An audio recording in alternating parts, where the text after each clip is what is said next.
চলন্ত আগরতলা শিলচর এক্সপ্রেসে জন্ম নীল শিশু। সহযাত্রী ও রেলকর্মীদের তৎপরতায় নিরাপদ প্রসব শিলচরে পৌঁছে এই মা।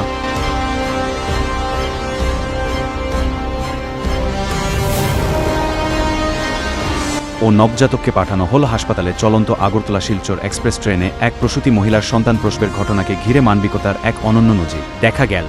যাত্রাপথেই প্রসব বেদনা শুরু হলে সহযাত্রী ও রেলকর্মীরা দ্রুত এগিয়ে এসে প্রসূতির পাশে দাঁড়ান। সহযাত্রীদের সহযোগিতায় ট্রেনের মধ্যেই নিরাপদে একটি শিশুর জন্ম হয়। পরে ট্রেনটি শিলচর রেল স্টেশনে পৌঁছালে নবজাতক ও তার মাকে দ্রুত অ্যাম্বুলেন্সে করে শিলচর মেডিকেল কলেজ ও হাসপাতালে পাঠানো হয়। এসমে সাহায্যের হাত বাড়িয়ে দেন শহরের তরুণ সমাজকর্মী সুবীর ধর। রেলকর্মী ও সহযাত্রীদের তৎপরতায় মা ও নবজাতককে দ্রুত চিকিৎসার আওতায় আনা সম্ভব হয়।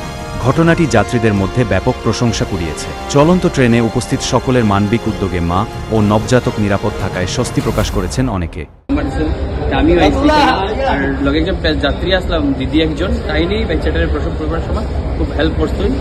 এখন আমরা এখানে যে জিআরএফ আসলো, দাদা বজনদা টিটি, তারা সবে মিলিয়ে আমরা এখন অ্যাম্বুলেন্স দেখার পরে পাটানির মেডিকেল কলেজও। বাকিটা আমরা কোনো বাইট বা নিউজের মধ্যে আপনারা দেখতে পারবা নবজাত শিশুর কই আছে কই না।